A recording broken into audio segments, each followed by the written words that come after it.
Hi, hello students. Again, welcome to our learning session. But of course, this time, ito yung tinatawag nating let's practice this. Okay? So, meron akong ipapakita na a short demonstration on how to apply your knowledge in bonding chemical elements. Okay, so dalawang sample ang ipapakita ko today, and that is our ionic bond and the chemical bond. Make sure that before kayo dumating dito sa ating part ng LMS, which is let's practice this, make sure you really understand the concepts or the basic concepts ng ating chemical bonding. Okay? So, let's start with this. Okay, what is GUFSA? Okay, sa face-to-face pa, meron tayong tinatawag na it's GUFSA time. Okay, I can remember when we have our, what do you call that, face-to-face. Okay, class, let's GUFSA. Maunsa na GUFSA? Okay, of course, G, that is stand for given. U, and that is for unknown. F for our formula, and S for the solution. Actually, it is a kind of strategy or a problem-solving tip para mas dali mo makasabot, and at the same time, mas simplified siya in terms of solving a problem, no? Okay, so do not forget that GUPSA. So what we have here is an example of ionic bond. So unahin mo natin si ionic bond. Okay? So I have here a magnesium and iodine. Of course, we will start with the given. Okay? Yung given natin is magnesium, okay, with a chemical symbol of Mg. So remember, kailangan hanapin nyo yung number of valence electron in magnesium that is equivalent of 2 valence electrons. For the iodine, letter I, also having of 7 valence electron. Again, you have to identify the kind of metals or a kind of elements na ginagamit natin sa problem. Mg, that is metal, and for our iodine, of course, that is for the non-metal. Okay, next. So what we have here is, of course, letter U, that is for unknown. Okay?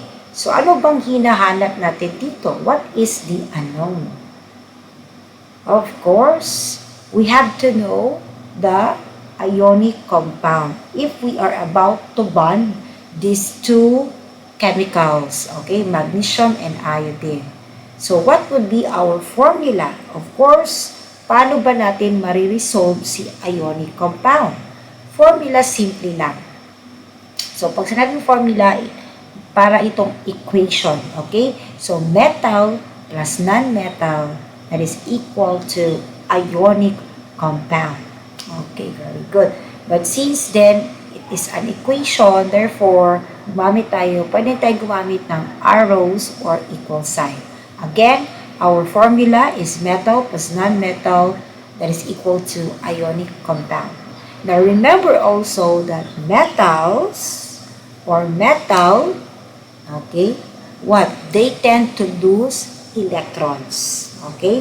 So, please do not forget and review again your higher or lower electronegativity. Okay? Once maglo-lose yung isang chemical, magiging cation siya. So, the sign will be positive. For the non-metal, okay, that is to gain. Therefore, it is called as an ion. And what will be the sign? Very good. It is negative. Okay. So, for our solution, we have here, ayan. So, mo drawing patag Lewis dot symbol, ma'am? Yes, of course. We have to draw the Lewis dot symbol. So, we have magnesium and iodine. Take note from our given, our magnesium has 2 valence electrons. And we have to draw it, no? Or kanang mag-ano juta, ato na siyang i-shade. Okay? Shade. So, again, ma'am, how to get the valence electrons? Remember the the group, no, kung saan siya belong sa ating periodic table. For iodine, we have to shade with how many valence electron? 7. So we have 3, 4, and then 5, 6, and okay, 7. So, anong gagawin natin dito? So, take note yung octet rule natin, ha?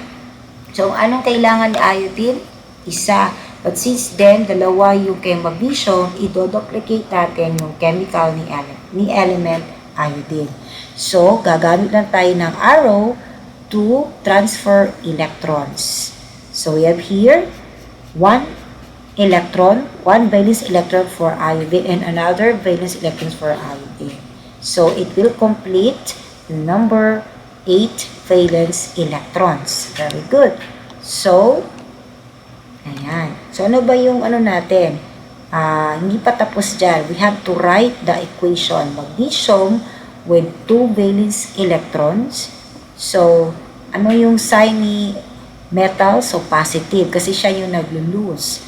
While iodine, we have 1.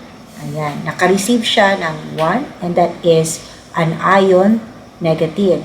So, mga duha ka iodine. Okay, so based from our illustration, meron tayong dalawang chemical symbol ng iodine.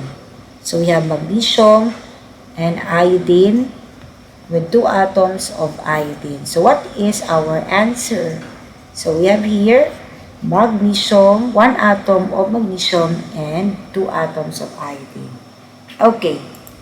Next, for our covalent bond, we have here 2 hydrogen plus oxygen. Then we have to start again from given. Ayan. So, hydrogen.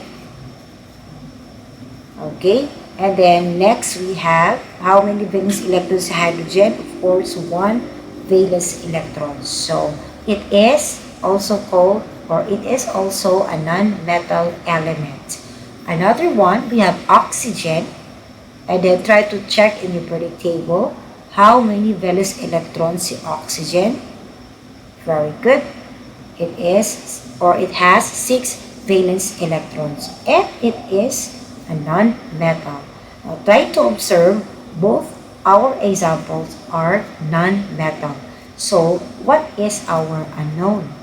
Okay, again, yung goal natin dito is what if we are about to bond dalawang hydrogen at saka si oxygen.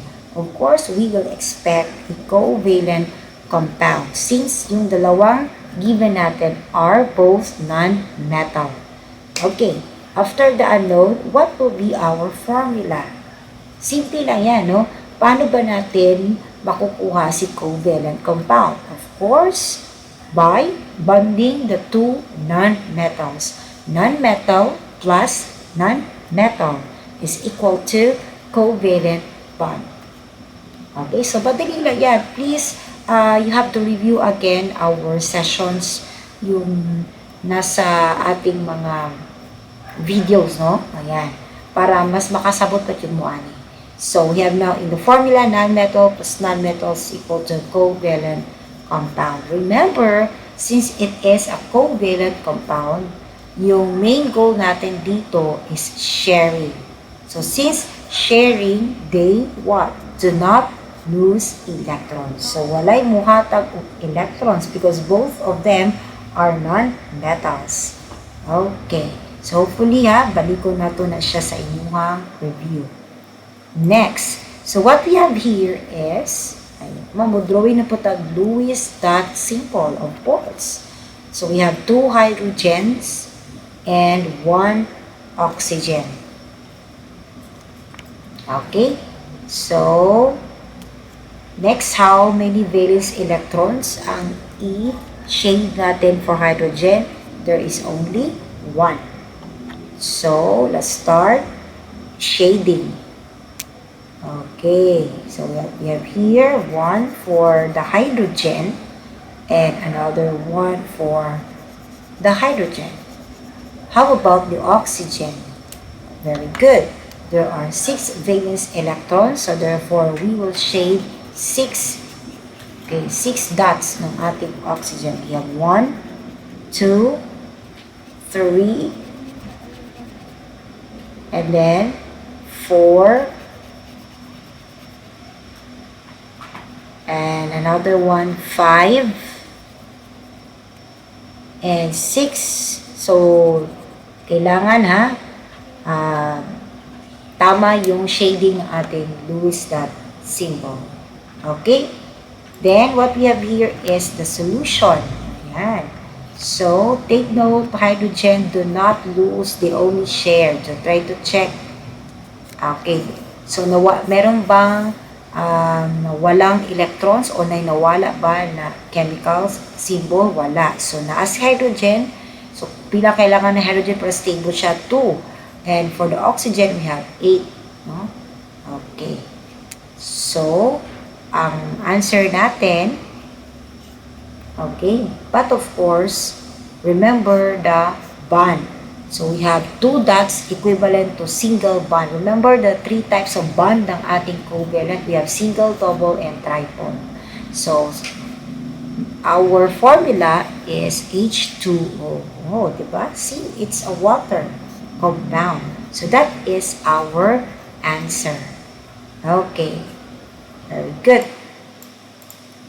I do hope that you are able to learn, and I am hoping also that you have to practice more by your own now with our guide questions sa video ito. Okay? Thank you so much for your time. Keep on learning, and please subscribe my channel para magbalik-balik o play, and then hindi siya makalimot. Okay? God bless and see you next time. Bye!